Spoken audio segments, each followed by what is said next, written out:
സഹോദരിമാരെ, പ്രിയപ്പെട്ട കുട്ടികളെ, നിങ്ങളെല്ലാവരും വളരെ മനോഹരമായ ഈ പ്രസംഗം കേട്ടുകൊണ്ടിരിക്കുകയാണ്. അതുകൊണ്ട് തന്നെ അതിന് തടസ്സപ്പെടുത്തിക്കൊണ്ട് മറ്റാരും മൈക്കിലേക്ക് വരുന്നത് നിങ്ങൾക്ക് തൃപ്തി ഉണ്ടാവില്ലെന്ന് എനിക്കറിയാം. ഇൻഷാ അല്ലാഹ് കുറച്ച് PM ഉണ്ട്. അത് കഴിഞ്ഞാൽ ഉടനെ തന്നെ ഇൻഷാ അല്ലാഹ് അത് വീണ്ടും ട്രൈ ചെയ്യും. ഇൻഷാ അല്ലാഹ് നിങ്ങൾ കാത്തിരിക്കുക. പിന്നെ ARCKP പോലെയുള്ള ആളുകളുടെ നേതൃത്വത്തിലുള്ള ചർച്ചകളും ഉണ്ടാകും. അപ്പോ ക്ഷമിക്കണമെന്ന് ആവശ്യപ്പെടുന്നു. പിന്നെ ഒരു സുഹൃത്ത് ഇവിടെ നേരത്തെ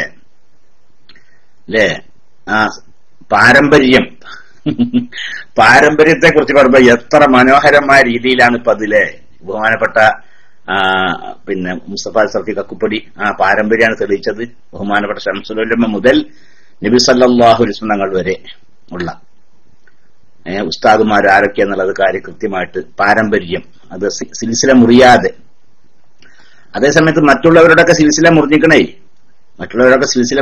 ബഹുമാനപ്പെട്ട AP ഉസ്താദിന്റെ സിൽസില മുറിഞ്ഞിട്ടുണ്ട്, ബഹുമാനപ്പെട്ട ഉള്ളാൾ തങ്ങൾ പാപ്പാന്റെ സിൽസില മുറിഞ്ഞിട്ടുണ്ട്. ഉള്ളാൾ തങ്ങൾ പാപ്പാന്റെ ഉസ്താദ് ശംസുൽ ഉലമയാണ് അല്ലെ, അവിടെ തന്നെ മുറിഞ്ഞു. മുറിയാന്ന് പറഞ്ഞാൽ ഉസ്താദിന്റെ സബീലിൽ അല്ലാതെ ശിഷ്യൻ പ്രവേശിക്കുമ്പോഴാണ് സിൽസില മുറിയാന്ന് പറയാറ്. ഉസ്താദിന്റെ സബീലിലെ അല്ലാത്തൊരു സബീലിലെ ശിഷ്യൻ പ്രവേശിച്ചു നിൽക്കുക, അതോടുകൂടി ആ ഉസ്താവുമായുള്ള ആ കന്യാടെ മുറിഞ്ഞു. അപ്പോൾ ഉള്ളാൾ തങ്ങൾ പാപ്പാന്റെ അല്ലാഹുമ്മ റഹ്മഹു, അല്ലാഹു സുബ്ഹാനഹു വ തആല അദ്ദേഹത്തിന്റെ ദർജ ഉയർത്തി കൊടുക്കട്ടെ. സിൽസില മുറിഞ്ഞിട്ട് ആഖിറത്തിൽ ആള് മോശക്കാരനല്ല ആണെന്നല്ല അതിന്റെ അർത്ഥത്താ. സിൽസില മുറിഞ്ഞിക്കണേന്ന് ഉള്ളാൾ തങ്ങൾ പാപ്പാന്റെ ഉസ്താദ് ബഹുമാനപ്പെട്ട ശംസുൽ ഉലമയാണ്. അതുകൊണ്ട് പിന്നെ മറ്റൊരു ഉസ്താദ് ബഹുമാനപ്പെട്ട കണ്ണിയത്ത് ഉസ്താദാണ്. രണ്ടാളുമായും വിയോജിപ്പരായി. അതുകൊണ്ട് തന്നെ സിൽസില മറിഞ്ഞു. അപ്പോൾ റസൂലുള്ളാഹി സ്വല്ലല്ലാഹു അലൈഹി വസല്ലം തങ്ങളിലേക്ക് മുട്ടുന്ന സിൽസില ഇല്ലാതെയായി.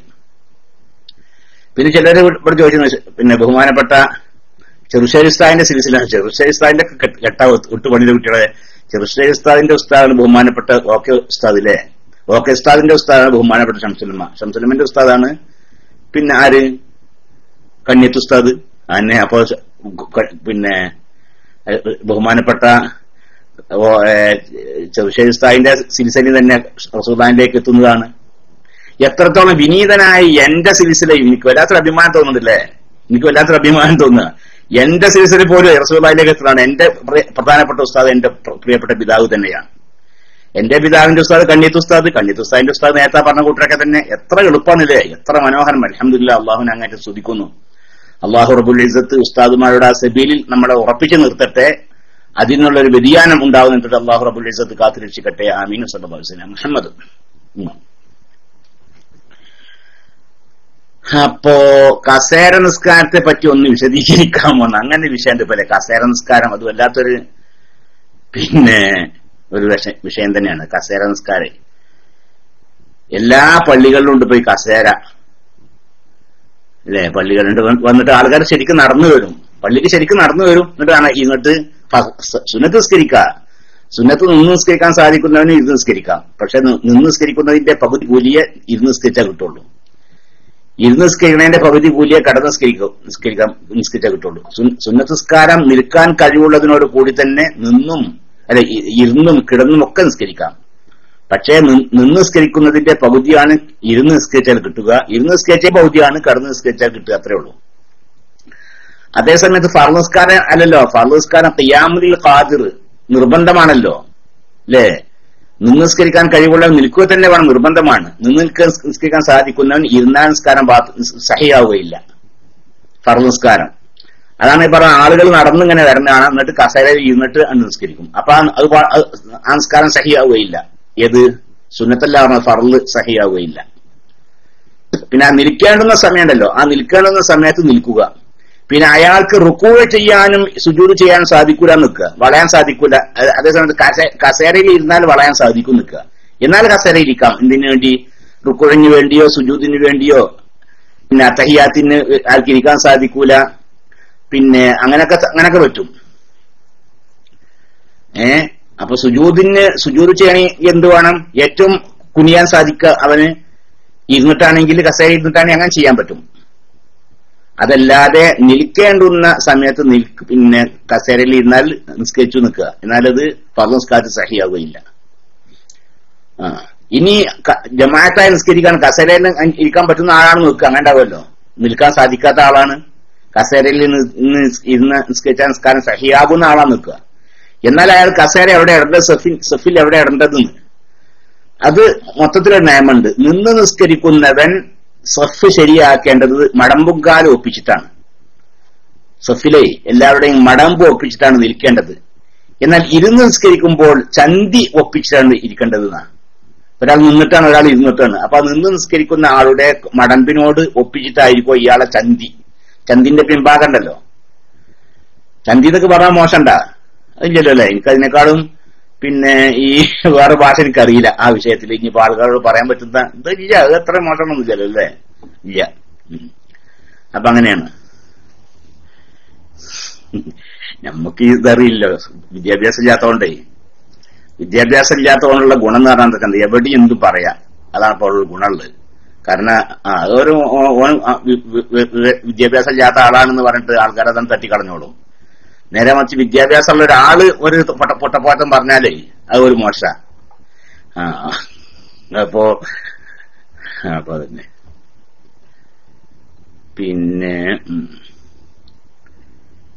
പിന്നെന്താണ്? അസ്സലാമു അലൈക്കും. വലൈക്കും സലാം വറഹ്മത്തുള്ളാഹി. അവയവദാനത്തിന്റെ ഇസ്ലാമികമായി സാധ്യമാണോ? ഇതൊക്കെ എത്ര പ്രാവശ്യം നമ്മൾ പറഞ്ഞതല്ലേ.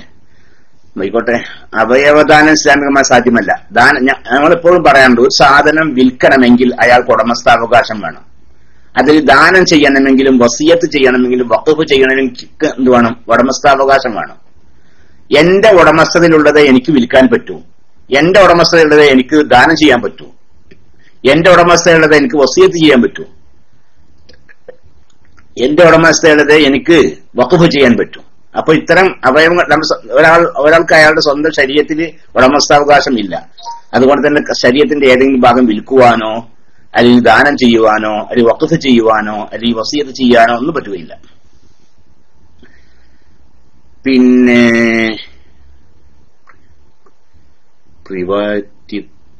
എന്താണ് ഒരാളുടെ അവയവദാനം പറഞ്ഞല്ലോ. എനിക്ക് ജോലി അല്പം പ്രയാസം ഉണ്ട്, എല്ലാം ശരിയാകാൻ ദുആ ചെയ്യണം എന്ന് ഒരാൾ സഹോദരൻ, ആളുടെ പേര് വായിക്കണില്ല.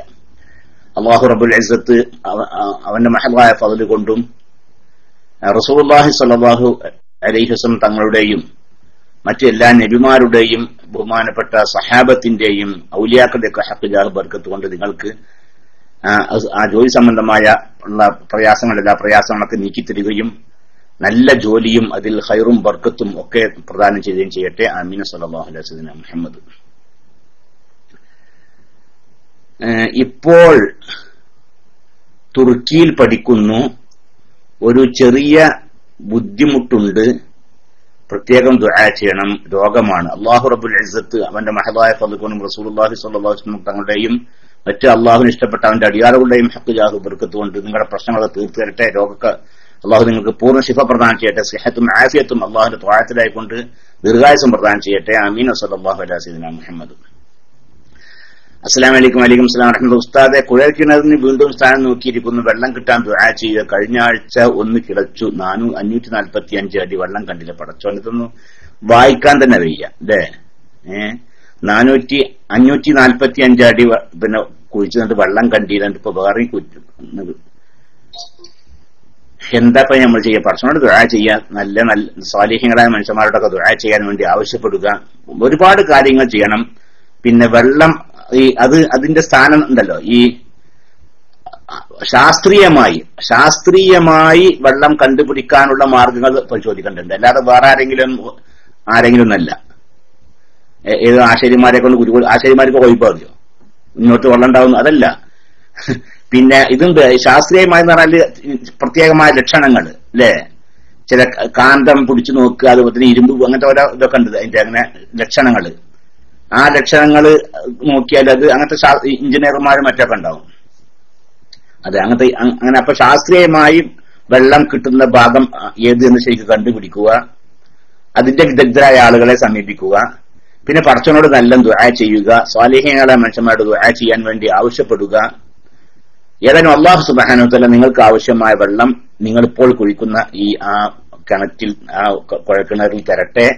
കുഴൽക്കിണർ എന്താണ് നിങ്ങൾ കുഴിക്കുന്നതെങ്കിൽ അതിൽ നിങ്ങൾക്ക് നിങ്ങളുടെ കുടുംബത്തിനും ആവശ്യമായ വെള്ളം അല്ലാഹു റബ്ബുൽ ഇസ്സത്ത് അവന്റെ മഹദായ ഫള് കൊണ്ടും റസൂലുള്ളാഹി സ്വല്ലല്ലാഹു അലൈഹി വസല്ലം തങ്ങളുടെ ഹഖ് ജാഹ് ബർക്കത്ത് കൊണ്ടും നൽകട്ടെ. ആമീൻ. വസല്ലല്ലാഹു അലാ സയ്യിദിനാ മുഹമ്മദ്.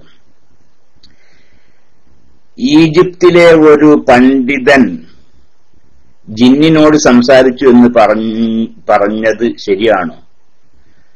അത് ഇത്ര വലിയൊരു പിന്നെ അതിശയൊന്നുമല്ല. ജിന്നിനോട് സംസാരിക്കുകയാണല്ലേ. ജിന്ന് എന്ന് പറഞ്ഞാൽ ജിന്നിനോട് അതൊക്കെ ഇപ്പൊ ഈജിപ്തിലെ പണ്ഡിതനാകുന്നു വേണ്ട. നമ്മുടെ നാട്ടിൽ എത്ര ആൾക്കാർ സംസാരിക്കുന്നുണ്ട്? നമ്മുടെ നാട്ടിൽ എത്ര ആളുകൾ സംസാരിക്കുന്നുണ്ട്? അതുകൊണ്ട് ജിന്ന് എന്ന് പറഞ്ഞാൽ മനുഷ്യന്മാരെ പോലെ തന്നെ. പിന്നെ ജിന്ന് എന്ന് പറഞ്ഞാലേ മനുഷ്യന്മാരെ പോലെ തന്നെ ഒരു വിഭാഗമാണല്ലോ. മലക്കുകള്, ജിന്നുകള്, മലക്കുകൾ വേറൊന്നാണ്.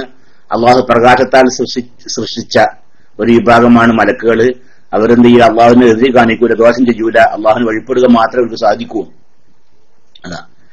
പിന്നെ മനുഷ്യന്മാർ പറഞ്ഞാലും മണ്ണുകൊണ്ട് സൃഷ്ടിക്കപ്പെട്ടവരാണ്. അവർ അള്ളാഹുവിന് വഴിപ്പെടുന്നവരുണ്ട്, അള്ളാഹുവിനെ ധിക്കരിക്കുന്നവരുമുണ്ട്. ജിന്നുകൾ പറഞ്ഞാൽ തീനായി സൃഷ്ടിക്കപ്പെട്ടവരാണ്. അവരിൽ തന്നെ അള്ളാഹുവിനെ വഴിപ്പെടുന്നവരുണ്ട്, ധിക്കരിക്കുന്നവരുണ്ട്. അപ്പൊ മലക്കുകള്, ജിന്നുകള്, മനുഷ്യന്മാർ ഇതൊക്കെ പിന്നെ ഓരോ അള്ളാഹു തആലയുടെ ഒരു സൃഷ്ടികളാണ്. അതിന് ചില ആളുകൾക്ക് മനുഷ്യന്മാരോട് മാത്രമേ സംസാരിക്കാൻ സാധിക്കുള്ളൂ. അങ്ങനെ എല്ലാ മനുഷ്യന്മാരോടും സംസാരിക്കാൻ സാധിക്കൂല്ലോ അല്ലെ? ചില ആൾക്കാർക്ക് ഇപ്പൊ നമുക്കൊന്നിപ്പോ എല്ലാ മനുഷ്യന്മാരോടും സംസാരിക്കാൻ സാധിക്കൂല. നമ്മുടെ ഭാഷക്കാരോടും പിന്നെ ചില പ്രത്യേക നമുക്ക് അറിയുന്ന ഭാഷ ഉള്ള ആൾക്കാരോടൊക്കെ മാത്രമേ സംസാരിക്കാൻ സാധിക്കുള്ളൂ. അപ്പൊ മനുഷ്യന്മാരോട് തന്നെ എല്ലാവരോടും സംസാരിക്കാൻ സാധിക്കാത്തവരുണ്ട്. എന്നാൽ മനുഷ്യന്മാരിൽ ചിലർ മനുഷ്യന്മാരോട് മാത്രമല്ല പിന്നെ ജിന്നിനോട് സംസാരിക്കാൻ സാധിക്കുന്നവരുണ്ട്. ചില ആളുകളിൽ മനുഷ്യന്മാരോടും ജിന്നിനോട് മാത്രമല്ല മലക്കോടും സംസാരിക്കാൻ സാധിക്കുന്നവരുണ്ട്. ഇനി മലക്കോളോടല്ല, പക്ഷികളോടും പറവകളോടും മറ്റേ മൃഗങ്ങളോടും ഒക്കെ സംസാരിക്കാൻ സാധിക്കുന്നവരും ഉണ്ട്. അപ്പൊ അതൊക്കെ അല്ലാഹു സുബ്ഹാനഹു വ തആല ഓരോരുത്തർക്കും പലവർക്കും പല നിലക്കുള്ള കഴിവാണ് കൊടുത്തിരിക്കുന്നത്. അപ്പോ ജിന്നിനോട് സംസാരിക്കുക എന്ന് പറഞ്ഞാൽ അതിനത്തെ വലിയാവൊന്നും വേണ്ട. ഒരു കാഫിറായ ജിന്നാ നിൽക്കുക, ഒരു മനുഷ്യന്മാരെ പ്രയത്നിക്കാൻ വേണ്ടി നിയോഗിക്കപ്പെട്ട ഒരു ജിന്നാ നിൽക്കുക. അപ്പൊ അങ്ങനത്തെ ജിന്നാകുമ്പോ മനുഷ്യന്മാരോട് സംസാരിക്കാം. അതൊക്കെ ജിന്നിനോട് സംസാരിക്കാനേ ഒന്നുകിൽ ഇയാൾ സ്വാലിഹായ മനുഷ്യനാവുക, ഈ മനുഷ്യൻ ഒരു സ്വാലിഹായ മനുഷ്യനാവുക, അള്ളാഹുവിനെ ഭയപ്പെട്ട് ജീവിക്കുന്ന ഒരാളാവുക.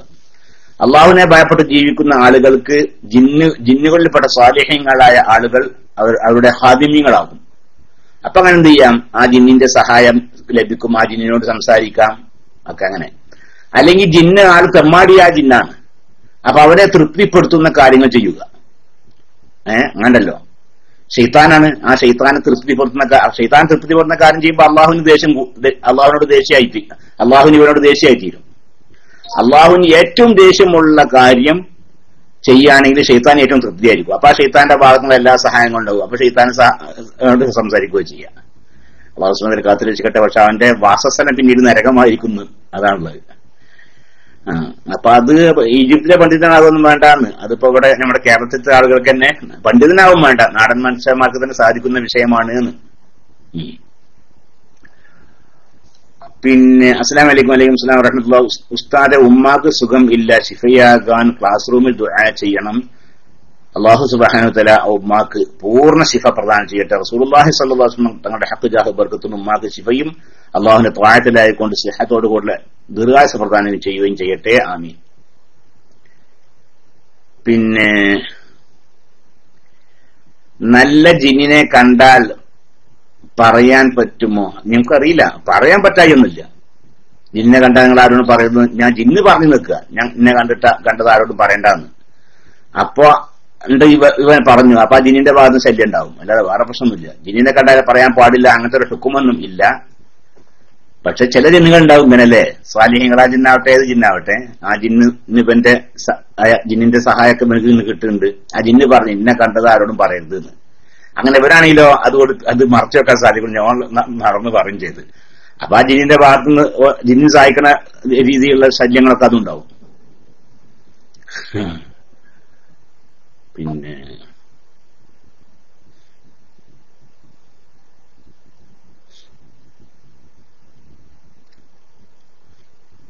അസ്സലാമു അലൈക്കും. വലൈക്കും അസ്സലാം വറഹ്മത്തുള്ളാഹി.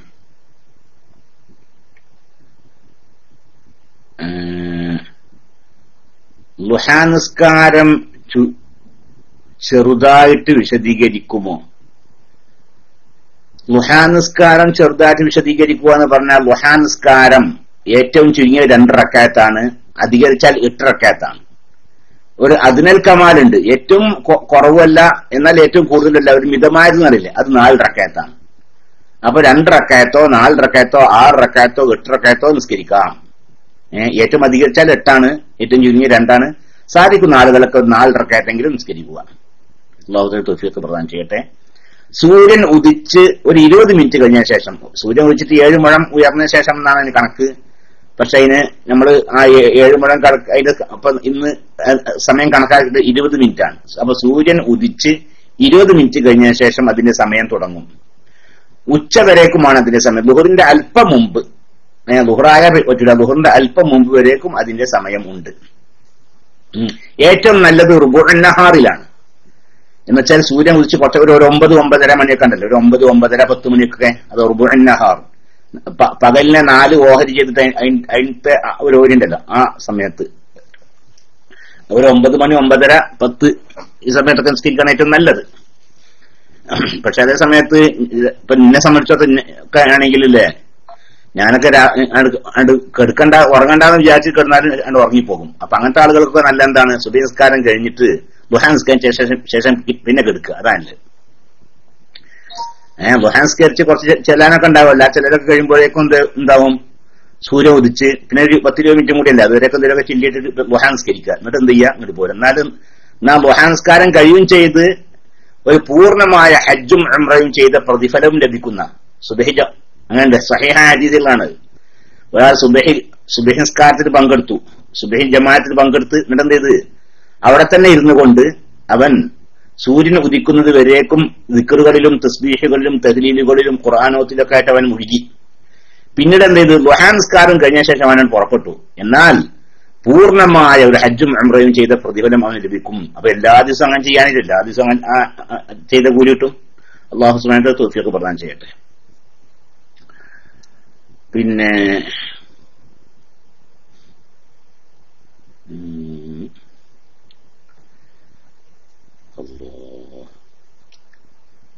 ഞാൻ എന്താണ്, അസ്സലാമു അലൈക്കും, എന്റെ അനിയൻ, വലൈക്കും സലാം വറഹ്മത്തുള്ളാഹി, എന്റെ അനിയൻ ഉമ്മ പറയുന്ന കാര്യമൊന്നും കേൾക്കാറില്ല, ഉസ്താദ് ക്ലാസ് റൂമിൽ ദുആ ചെയ്യുമോ? അത് അനിയനാകുമ്പോ അങ്ങനെയൊക്കെ ഉണ്ടാവും ചിലപ്പോ അല്ലെ. അനിയനാകുമ്പോഴേ ഉമ്മാന്റെ ചെറിയ കുട്ടിയായിരിക്കും ചിലപ്പോ, അങ്ങനെണ്ടാവും. ഉമ്മാന്റെ ചെറിയ കുട്ടിയാകുമ്പോ ഉമ്മാക്ക് വല്ലാത്ത ഓമനിക്കലുണ്ടാവും. അപ്പൊ ഉമ്മക്ക് ഒരു പന്തൽ അതും കൂടുതലുണ്ടാവും. അങ്ങനെയൊക്കെ ആയിരിക്കും. അങ്ങനല്ല അല്ലെ, അത് ഉമ്മാക്ക് തൃപ്തിപ്പെടും ചെയ്യും. ഒക്കെ ചെറിയ അഞ്ചന്മാരൊക്കെ കുറച്ചൊക്കെ കാട്ടുന്നൊക്കെ ഉമ്മാക്കും തന്നെ വലിയ ദേഷ്യം ഉണ്ടാവില്ലായിരുന്നു. ഏതായാലും അല്ലാഹു സുബ്ഹാനഹു വ തആല അവന് ഉമ്മാക്ക് ഉമ്മ പറയുന്നതൊക്കെ ശരിക്ക് കേട്ട് ഉമ്മയെ അനുസരിച്ച് ജീവിക്കുന്ന അവസ്ഥ അല്ലാഹു തന്നെ ഉണ്ടാക്കി കൊടുക്കട്ടെ.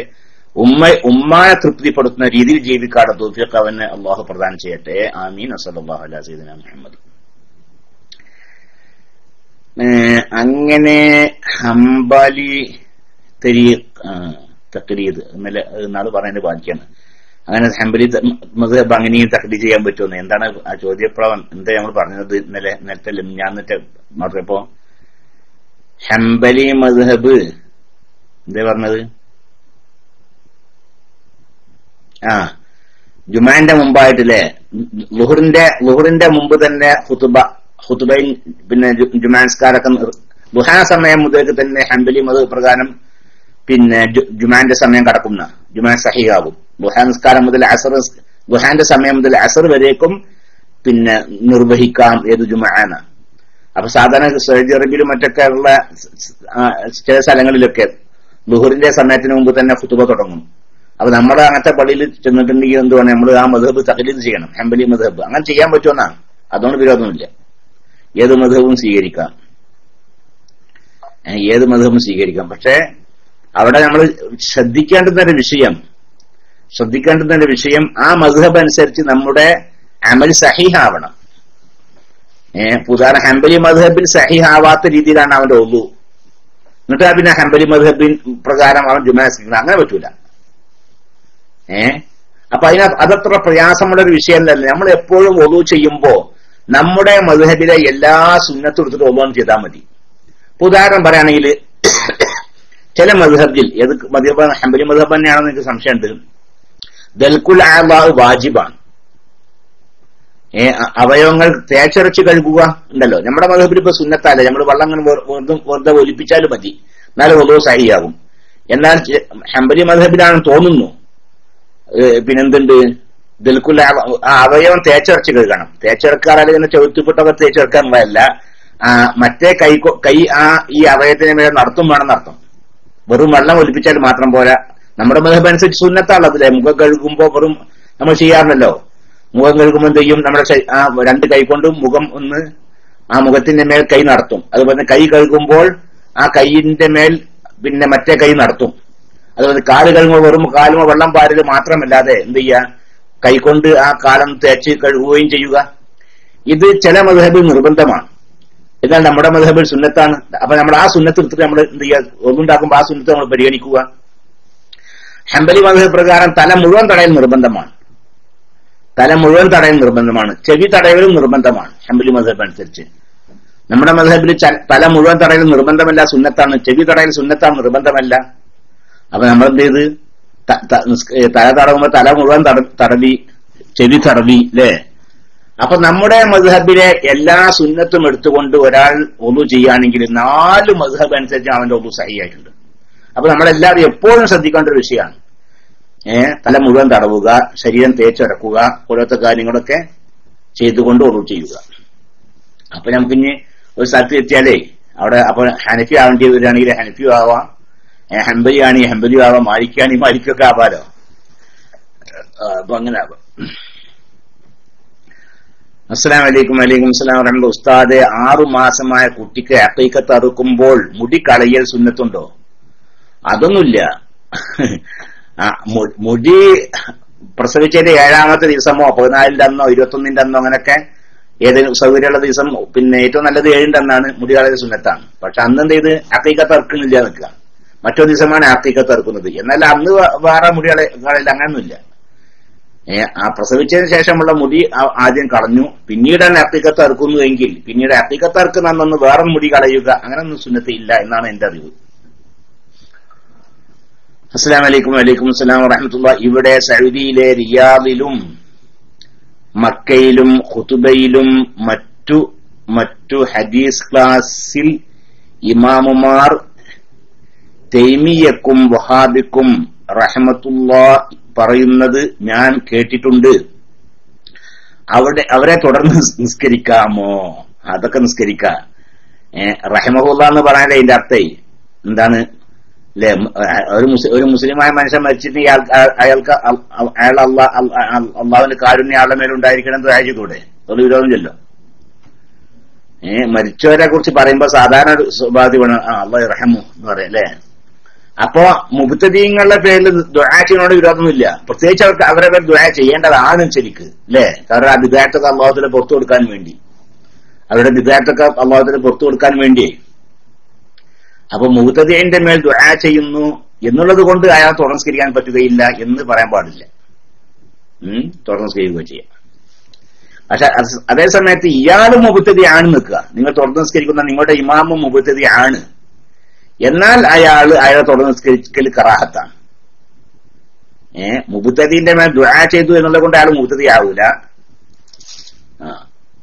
ഒരു മുബ്തദിയാ മനുഷ്യ ഹയാത്തുള്ള മുബ്തദിയാ നിൽക്കുക. പക്ഷേ ഓനെ നീ നന്നാക്കണേ, ഓന്റെ വിദ്യാർത്ഥിനൊക്കെ ഓനെ രക്ഷപ്പെടുത്തണേ, ഓനെ നീ സുന്നിയാക്കണേ, അങ്ങനെ വേർന്നൂടെ വേർക്ക. അതുപോലെ തന്നെ ആള് മരിച്ചു നിൽക്കുക. പക്ഷേ ഓൻ മുബ്തദിയായിരുന്ന ആള്, നീ ഒക്കെ പുറത്തു കൊടുക്കണേ, ഓനെ നീ സ്വർഗത്തിൽ കടത്തണേ എന്നൊക്കെ ദുആ ചെയ്യുകയൊക്കെ ചെയ്യുക. അതുകൊണ്ട് ഇതൊന്നുമില്ല. അപ്പോ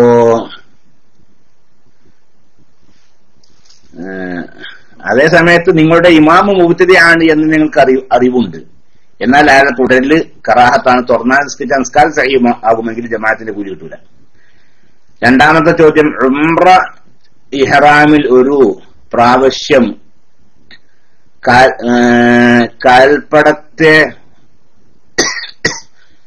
കാൽപ്പടത്തിന്റെ പുറംഭാഗം കവറായിരുന്ന കാൽവിരലുകൾ ഓപ്പണായി പുറത്ത് കാണുന്ന ചെരുപ്പ് അറിവില്ലാതെ നിൽക്കുകയും അതിന് ഫിദിയ കൊടുക്കണോ?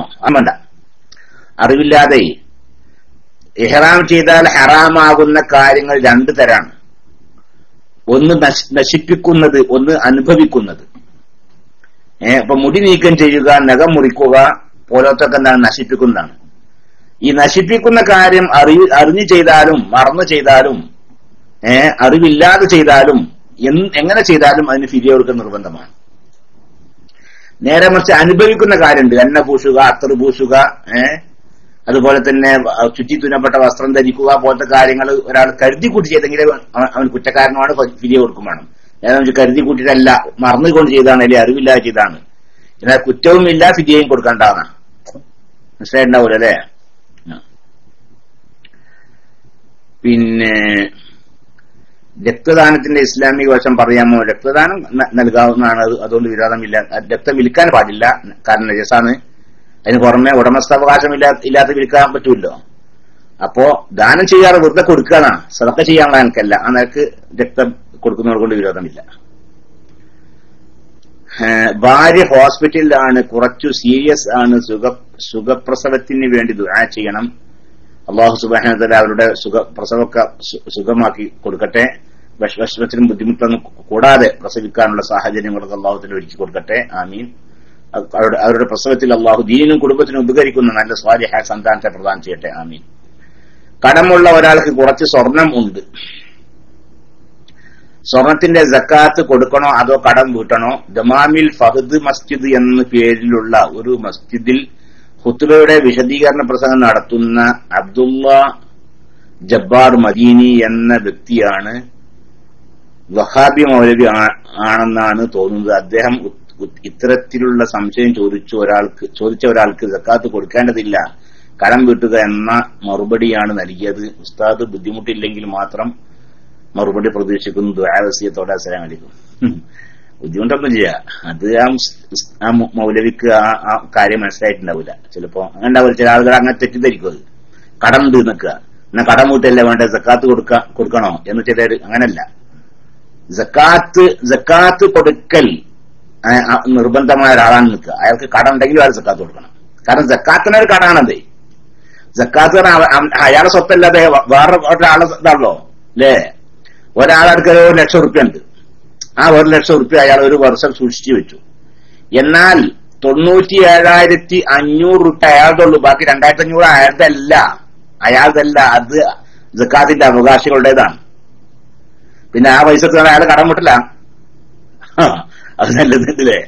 ആ 2,500 അയാളുടെ അത് അതിന്റെ അവകാശികളുടെ. അത് ആ വേറെ ആളുടെ സ്വത്തെടുത്തിട്ട് ഇവന്റെ കടം വിട്ടല്ല. എന്ത് പൊട്ടപ്പോയത്താണ് അതൊക്കെ അല്ലേ? എന്താ പറ്റുമെന്ന് മനസ്സിലാക്കാത്തത്? അപ്പൊ അതാണ്, കടം ഉണ്ടെങ്കിലും സക്കാത്ത് കൊടുക്കണം. അല്ലാഹു തആലയുടെ നിയമമാണ്. സക്കാത്തിന്റെ നിസാബ് തികയുന്ന സംഖ്യ ഒരാൾ എന്ത് ചെയ്തു? ഒരു വർഷം അവന്റെ കയ്യിൽ വെച്ചു, ചെലവഴിക്കാതെ ഒരു വർഷം അവന്റെ കയ്യിൽ വെച്ചു. എന്നാൽ വർഷം പൂർത്തിയായാൽ പിന്നെ അതിന്റെ 2% അവന്റേതല്ല, അത് സക്കാത്തിന്റെ അവകാശികളുടേതാണ്. അതാണ് എന്റെ കണക്ക്. അപ്പൊ അതെന്ത് ചെയ്യണം? അത് ആ സക്കാത്ത് കൊടുക്കന്നെ വേണം. പിന്നെ സക്കാത്തിന് ഒഴിവാകാൻ ഒരു മാർഗമുണ്ട് അല്ലേ? എന്ത് ചെയ്യാ? അവന്റെ കടം ആ ഒരു വർഷം പൂർത്തിയാകുന്നതിന് മുമ്പായിട്ട് അവൻ അതുകൊണ്ട് കടം വീട്ടിയാൽ മതിയായിരുന്നു. അവന്റെ അടുത്ത് 1,00,000 റുപ്യ ഉണ്ട്. അങ്ങനെ ഒരു വർഷം പൂർത്തിയായാലുള്ളത് അതിന്റെ 2,500 അതിന്റെ അവകാശികളുണ്ടാകുക. അവന് ഒരു വർഷം പൂർത്തിയാകുന്നതിന് മുമ്പ് എന്ത് ചെയ്തു? ആ സംഖ്യ എടുത്തുകൊണ്ട് അവൻ എന്ത് ചെയ്തു? പിന്നെ ഈ കടം വീട്ടി എന്നാലും പിന്നീട് കടം വീട്ടിയതിനു ശേഷം പിന്നെ നിസാബ് തയ്യുന്ന സംഖ്യ ഇല്ലാനും എന്നാ പിന്നെ സക്കാത്ത് കൊടുക്കണ്ട. ഒരു വർഷം സൂക്ഷിച്ചു വെച്ചാൽ സക്കാത്ത് കൊടുക്കാൻ നിർബന്ധമാണ്. അസ്സലാമു അലൈക്കും. വലൈക്കും അസ്സലാം വറഹ്മത്തുള്ളാഹ്. ഉസ്താദെ, നിസ്കാരത്തിൽ ഇമാം നെരിയാണിക്ക് താഴെ വസ്ത്രം ധരിച്ചാൽ അയാൾ നിസ്കാരം മുറിയുന്ന കാര്യമല്ലാത്തതിനാൽ അയാൾ നിസ്കാരം മുറിയുന്ന കാര്യം അല്ലാത്തതിനാൽ തുടർന്നു കൊണ്ട് വിരോധമില്ല എന്ന് കേട്ടു.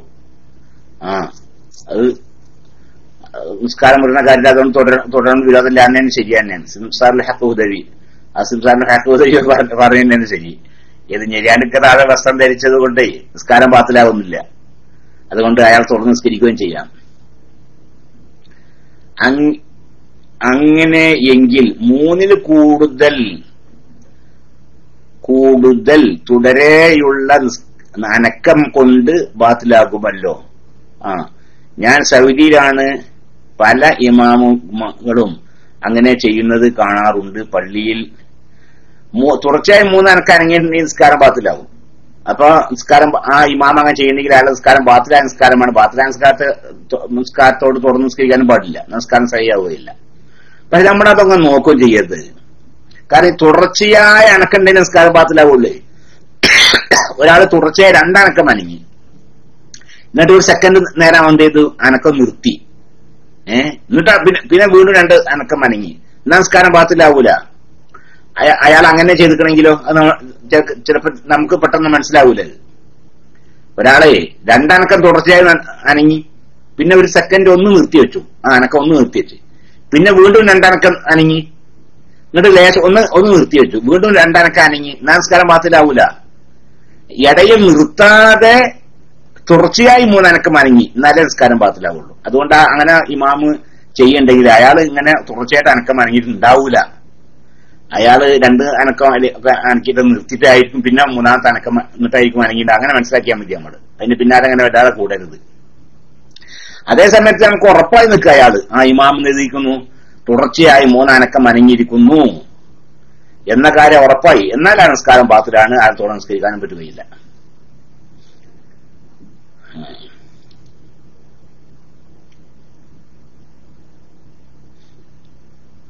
അസ്സലാമു അലൈക്കും. വലൈക്കും അസ്സലാം വറഹ്മത്തുള്ളാഹി. ഉസ്താദെ, എന്റെ മോൻ 9 മാസമായി ഹോസ്പിറ്റലിൽ അഡ്മിറ്റ് ആണ്. ഷിഫാക്ക് വേണ്ടിയും ദീനും ഉപകരിക്കുന്ന മകൻ ആവാൻ വേണ്ടിയും ദുആ ചെയ്യുക. സർവശക്തനായ റബ്ബുൽ ഇസ്സത്ത് അവന്റെ മഹദായ ഫദ്ൽ കൊണ്ടും റസൂലുള്ളാഹി സ്വല്ലല്ലാഹു അലൈഹി വസല്ലം തങ്ങളുടെ ഹഖ് ജാഹ് ബർക്കത്ത് കൊണ്ടും നിങ്ങളുടെ മകന് പൂർണ്ണ ശിഫ നൽകട്ടെ. അവൻ അല്ലാഹു സാലിഹീങ്ങളുടെയും മുത്തഖീങ്ങളുടെയും കൂട്ടത്തിൽ ഉൾപ്പെടുത്തട്ടെ. ദീനിനും കുടുംബത്തിനും ഉപകരിക്കുന്നവനാക്കട്ടെ. ആമീൻ. സല്ലല്ലാഹു അലൈഹി വസല്ലം മുഹമ്മദ്. എന്റെ ഭാര്യാപിതാവിന് സുഖമില്ലാതെ ദുആ ചെയ്യുക. അല്ലാഹു റബ്ബുൽ ഇസ്സത്ത് അവന്റെ മഹദായ ഫദ്ൽ കൊണ്ട് അവർക്ക് പൂർണ്ണ ശിഫ പ്രദാനം ചെയ്യട്ടെ. സിഹത്തോടു കൂടി ആഫിയത്തോടു കൂടി ദീർഘായുസ്സ് പ്രദാനം ചെയ്യട്ടെ. ആമീൻ. സല്ലല്ലാഹു അലൈഹി വസല്ലം മുഹമ്മദ്. അസ്സലാമു അലൈക്കും. വലൈക്കും അസ്സലാം വറഹ്മത്തുള്ളാഹി. ആദ്യമായി കല്യാണം കഴിച്ചു വരുന്ന ഒരു ഭാര്യ ഭർത്താവിന്റെ വീട്ടിലേക്ക് ആദ്യമായി കയറി വരുമ്പോൾ ഭാര്യക്ക് മെൻസസ് ഉണ്ടായാൽ അതിനെന്തെങ്കിലും വിരോധമുണ്ടോ ഉസ്താദെ? ഒരു വിരോധമില്ല. അവളെ ജിമാ ചെയ്യാൻ പറ്റൂല, അവളെ സംയോഗം ചെയ്യാൻ പറ്റൂല. ആ സമയത്ത് മാറുന്നത് അത്രേ ഉള്ളൂ, വേറൊരു പ്രശ്നമില്ല. വേറെ യാതൊരു പ്രശ്നവുമില്ല. എന്താണ് നമ്മുടെ ദീന് ഞങ്ങൾ മനസ്സിലാക്കി? ഇസ്ലാം ദീൻ അല്ലേ? സകലമാന അന്ധവിശ്വാസങ്ങളിൽ നിന്നും മോചനം, പിന്നെ മോചിതമായ അല്ലെ, എന്തൊരു സുന്ദരമായ ദീനാണ്. ഒരു പെണ്ണ് ആദ്യമായി അവളുടെ ഭർത്താവിന്റെ വീട്ടിലേക്ക് വരികയാണ് അല്ലെ, ആ സമയത്ത് അവൾക്ക് ഹൈദുണ്ടെങ്കിൽ എന്താ നിയമം? ഹൈദുണ്ടെങ്കിൽ അവൾക്ക് അവനെ ജിമാ ചെയ്യാൻ പറ്റൂല, അത്രേ ഉള്ളൂ. ഒപ്പം കിടന്നൂടെ കിടക്കാം, ചുംബിച്ചൂടെ ചുംബിക്കാം, എല്ലാം ചെയ്യാം. പിന്നെ സംയോഗം ചെയ്യാൻ പറ്റുകയില്ല. ഇനി സംയോഗമല്ലാത്ത രീതിയിലുള്ള സുഖം അനുഭവിക്കാൻ പറ്റുമോ? അതും പറ്റുമെന്ന് ബഹുമാനപ്പെട്ട ഇമാമിയങ്ങൾ പറഞ്ഞിട്ടുണ്ട്. അതും തിരക്കടില്ല. പിന്നെ ആദ്യമായി തന്നെ ഒരു പെരയ്ക്ക് കയറി ഇങ്ങനെ വരുന്നത് കൊണ്ട് ആ വല്ല പിന്നെ മോശമായ ലക്ഷണം ഉണ്ടായില്ല, അതുമില്ല. യാതൊരു കുഴപ്പമില്ല. അതിന്റെ പേര് ഒരു ബർക്കത്ത് കുറവും ഇല്ല, ഒരു അപലക്ഷണവും ഇല്ല, ഒന്നും ഇല്ല, യാതൊരു തകരാറും ഇല്ല. അതൊക്കെ അങ്ങനെ കണ്ട് ചില ഹൈന്ദവ വിശ്വാസങ്ങളൊക്കെ ഉണ്ട്, അത് ശരിയല്ല. പിന്നെ അസ്സലാമു അലൈക്കും. വലൈക്കും അസ്സലാം വറഹ്മത്തുള്ളാഹി. മയിലിന്റെ ഇറച്ചി തിന്നാൻ പറ്റുമോ? ഇല്ല, മയിലിന്റെ ഇറച്ചി തിന്നാൻ പറ്റുകയില്ല. ഹദീസ് മെൻസസ് ഡേറ്റ് നോക്കി കല്യാണ ദിവസം കണ്ടെത്തണം എന്നുണ്ടോ ഉസ്താദെ? അത് നല്ലതാണ്, അത് നല്ലത്. ഞാന് പണ്ട് കുറച്ച് മുമ്പ് എന്നോട് ഞാനാ നിശ്ചയത്തിൽ പങ്കെടുത്തു. എന്റെ ഒരു കുടുംബത്തിന്റെ, എന്റെ പ്രായക്കാരനായ എന്റെ ഒരു കുടുംബത്തിൽപ്പെട്ട ഒരാളാണ്. എന്റെ പ്രായക്കാരനാണ്. ഞങ്ങൾ ഒന്നിച്ചിങ്ങനെ വളരുന്ന ഒരാളാണ്, ഒന്നിച്ച് വളർന്ന ആളാണ്. അവൻ പറഞ്ഞു അവന്റെ കുടുംബത്തിൽപ്പെട്ട ഒരാളുടെ കല്യാണത്തിന്, ആ കല്യാണ നിശ്ചയത്തിന് എന്റെ അപ്പയും പങ്കെടുത്തിരുന്നു. 1.5 മുമ്പാണ്. അങ്ങനെ ആ കല്യാണത്തിന് ഡേറ്റ് തീരുമാനിക്കുകയാണ്. ഇന്ന ദിവസം ഉപ്പ വിളിച്ചിട്ട് ഇവനെ വിളിച്ചിട്ട് പിന്നെ ഓരോ ദിവസം അങ്ങനെ കണ്ടെത്തി. ആ ദിവസം കണ്ടെത്തിയിട്ട് ചോദിച്ചത് ആ ദിവസം ഓൾക്ക് ഇനി പിന്നെ ഇത് ഇങ്ങനെ പറ്റാത്ത ദിവസമാണോ എന്ന് അന്വേഷിച്ച് നോക്കുന്നു ചോദിച്ചത്. അപ്പൊ അത് നല്ലതാണ് അങ്ങനെ അല്ലേ? കാരണം ആദ്യമായ ഒരു ഭർത്താവ് ആദ്യമായിട്ട് കണ്ടുമുട്ടുന്ന ദിവസം കൊടുക്കുമ്പോ അങ്ങനെയാണെങ്കിൽ ഇല്ലാത്ത ദിവസം നോക്കി ഉറപ്പിക്കാറ് അതിനു വേണ്ടിയിട്ടാണ്. അല്ല വേറെ ഒരു പിന്നെ ലക്ഷണത്തിന്റെയോ അല്ലെങ്കിൽ അപലക്ഷണത്തിന്റെയോ പേരുള്ള ആ നിലക്കല്ല. ആദ്യമായി കല്യാണം കഴിഞ്ഞ ഭാര്യയും ഭർത്താവും കൂടി ഒന്നിക്കേണ്ടതാണ്. ആ ഒന്നിക്കേണ്ട ദിവസം തന്നെ ആ ഒന്നിക്കേണ്ട ദിവസം ഇതല്ലാത്ത ദിവസം തിരഞ്ഞെടുക്കാൻ സാധിക്കുമല്ലോ. കാരണം പിന്നെ മുഴത്താരത്തായ പെണ്ണാണ്, ആദ്യമായി ഹൈദുണ്ടാവുന്ന പെണ്ണല്ല. സാധാരണ ഹൈദുണ്ടാവുന്ന പെണ്ണാണെങ്കിൽ ഇന്ന ദിവസമാണ് അവർക്ക് ഹൈദുണ്ടാവുക, ഇന്ന ദിവസമാണ് അവസാനിക്കുവാനുള്ള കാര്യം അറിയാലോ. അതുകൊണ്ട് ഓളെ ഉമ്മാനോടോ മറ്റോ ആരുടെയെങ്കിലൊക്കെ കാര്യം ചോദിച്ചുകൊണ്ട് അതില്ലാത്തൊരു ദിവസത്തേക്ക് കല്യാണം ഉറപ്പിക്കുക. അതായിരിക്കും ആ ഭാര്യ ഭർത്താക്കന്മാർ തമ്മിൽ ആദ്യത്തെ ദിവസം തന്നെ സുഖമായി ജീവിക്കാനുള്ള ഏറ്റവും നല്ല പരിപാടി.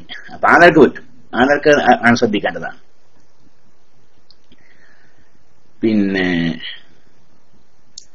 ഞാൻ പറഞ്ഞത് ഞാൻ അങ്ങനെ ഇപ്പൊ അങ്ങനെ പറഞ്ഞതാണ് പഴയ അപ്പൊ ഞാനങ്ങനെ ചിന്തിച്ചോ അത് ശ്രദ്ധിക്കേണ്ടത് തന്നെയാണല്ലോ എന്ന് ഞാനപ്പോ അങ്ങനെ ചിന്തിച്ചു. അതുകൊണ്ട് ഞാനിപ്പോ ആ കാര്യം എടുത്തു പറഞ്ഞതാണ്, അല്ല പറഞ്ഞല്ല. അസ്സലാമു അലൈക്കും. വലൈക്കും അസ്സലാം വറഹ്മത്തുള്ളാഹി.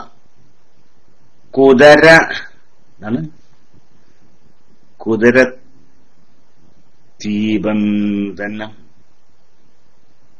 പറ്റുമോ? ഇതിൽ സമസ്തയുടെ നിലപാട് എന്താ പോയി?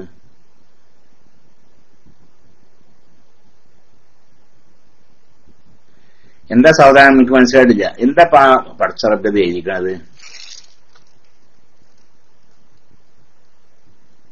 കുതിരത്തീബ് എനിക്ക് മനസ്സിലായിട്ടില്ല. ഇനിയിപ്പോ വേറെ ആർക്കും നിങ്ങൾ അത് നല്ലപോലെ എഴുതും അങ്ങനെ തന്നെയാണോ എഴുതി? എനിക്കിത് എഴുതിയ അത് തിരിണില്ല നിങ്ങൾ എഴുതിയ എന്താണുള്ളത്. കുതിരാന്ന് എഴുതിയത് കുതിരത്തീബ് കുത്താറാത്തീബ് എന്നല്ലേ? റഹ്മാന റബ്ബേ, എന്താണ് ഇങ്ങനെയൊക്കെ കുത്താറാത്തീബ് എന്ന്? കുത്താറാത്തീബ് എന്ന് എഴുതിയപ്പോ നടത്താനുള്ള വേറെ ഇതുണ്ട്. കുത്താറാത്തീബ് എന്ന് എഴുതി പിന്നെ ഒരു ഒഴിവിട്ടിട്ടല്ലേ പിന്നെ നടത്താൻ എഴുതുക. അതൊന്നാ എഴുതി ഞാൻ അങ്ങനെ വായിക്കുക. പിന്നെ കുത്താറാത്തീബ് നടത്താൻ പറ്റുമോ? ഇത് സമസ്തയുടെ നിലപാടെന്നാണ്. കുത്താറാത്തീബ് നടത്താൻ പറ്റും, സമസ്തയുടെ നിലപാടും അത് തന്നെയാണ്, നടത്താൻ പറ്റുന്നതാണ്. പിന്നെ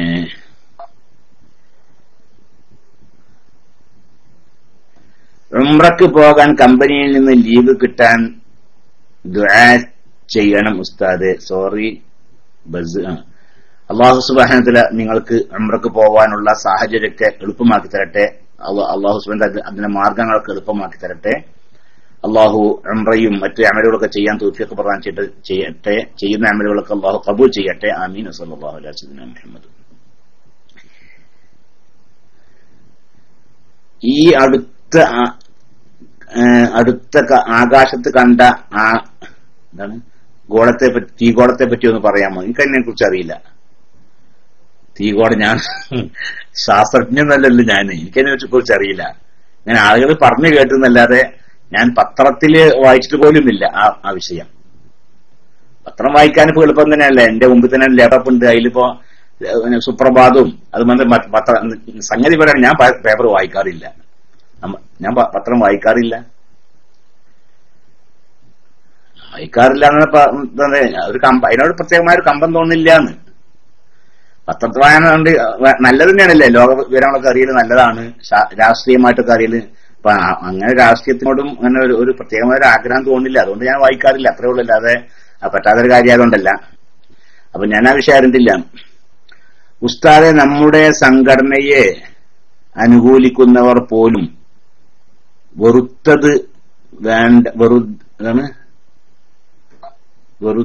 വേണ്ടാത്ത ടെക്സ്റ്റ് അടിക്കുന്നു. വെറുതെ വേണ്ടാത്ത ടെക്സ്റ്റ്, അത് നിയന്ത്രിക്കാൻ ഉസ്താദ് ഉപദേശിക്കണം. അത് ഇൻഷാ അല്ലാഹ് എല്ലാവരും ശ്രദ്ധിക്കേണ്ട വിഷയം തന്നെയാണ്. നമ്മൾ ടെക്സ്റ്റ് ചെയ്യലാവട്ടെ, അതല്ലെങ്കിൽ സംസാരിക്കുന്നതാവട്ടെ, അതെല്ലാം നമ്മുടെ രേഖപ്പെടുത്തി വെക്കപ്പെടും. എന്നിട്ട് അതൊക്കെ അള്ളാഹു വിചാരണ ചെയ്യും.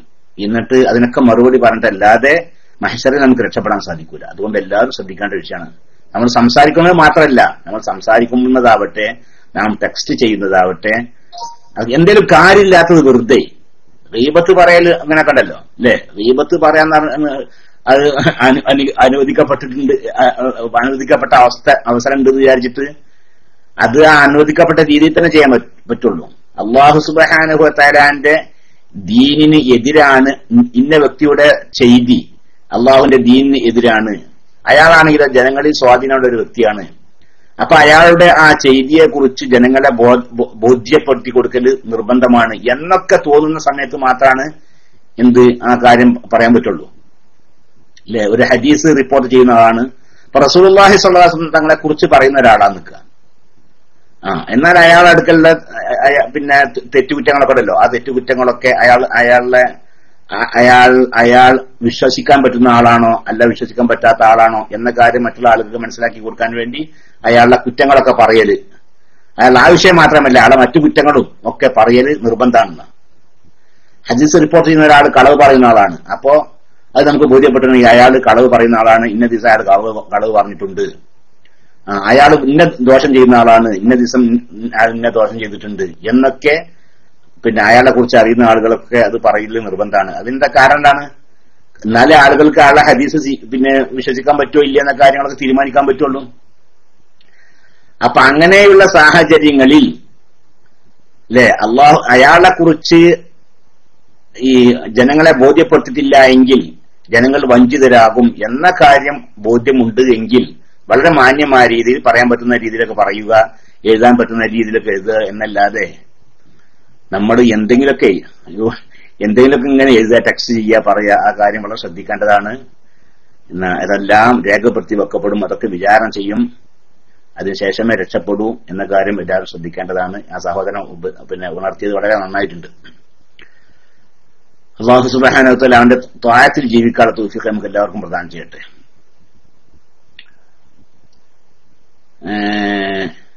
അസ്സലാമു അലൈക്കും. വഅലൈക്കും അസ്സലാം. നിക്കാഹ് കഴിഞ്ഞ് ശാരീരിക ബന്ധത്തിൽ ഏർപ്പെടുന്നതിന് മുമ്പ് വരൻ മരണപ്പെട്ടാൽ ബീവി ഇദ്ദയിരിക്കണം. വഫാത്തിന്റെ ഇദ്ദുണ്ട്. ഏത്? നിക്കാഹ് കഴിഞ്ഞു, നിക്കാഹ് കഴിഞ്ഞ് ശാരീരികമായി ബന്ധപ്പെടുന്നതിന്റെ മുമ്പായി ഭർത്താവ് മരിച്ചു നിൽക്കുക, എന്നാൽ 4 മാസം 10 ദിവസം ഇദ്ദയിരിക്കണല്ലോ, അത് വഫാത്തിന്റെ വഫാത്തിന്റെ ഇദ്ദുണ്ട്. നേരെ മറിച്ച് തലാഖ് ചൊല്ലി നിൽക്കുക, ഭർത്താവ് നിക്കാഹ് ചെയ്തു, അവളുമായി ബന്ധപ്പെട്ടിട്ടില്ല, ശാരീരികമായി ബന്ധപ്പെട്ടിട്ടില്ല, അതിന് മുമ്പായി തലാഖ് ചൊല്ലി നിൽക്കുക, എന്നാൽ പിന്നെ അവളെ തലാഖിന്റെ ഇദ്ദയില്ല, അവളെന്ത് ചെയ്യാ? അപ്പൊ തന്നെ പിന്നെ ആൾക്ക് വിവാഹം ചെയ്ത് കൊടുക്കാം. നേരത്തെ മരിച്ചാൽ അങ്ങനെയല്ല, മരിച്ചാൽ വഫാത്തിന്റെ ഇദ്ദുണ്ട് 4 മാസം 10 ദിവസം. പിന്നെ ഇനിയും കുറെ ചോദ്യങ്ങളുണ്ട്. ഇൻഷാ അല്ലാഹ് നമുക്ക് ആ ചോദ്യങ്ങൾക്കൊക്കെ ഉള്ള മറുപടി നാളെ പറയാം ഇൻഷാ അല്ലാഹ്. അല്ലാഹു സുബ്ഹാനഹു വ തആല ഇതുവരേക്കും പറഞ്ഞതും ചോദ്യവും കേട്ടതൊക്കെ അല്ലാഹു ഖബൂൽ ചെയ്യട്ടെ. അല്ലാഹുവിന്റെ ദീനനുസരിച്ച് ജീവിക്കാനുള്ള തൗഫീഖ് നമുക്ക് എല്ലാവർക്കും അല്ലാഹു പ്രദാനം ചെയ്യട്ടെ. പിന്നെ പ്രത്യേകിച്ച് ഒരു വിഷയം നമുക്ക്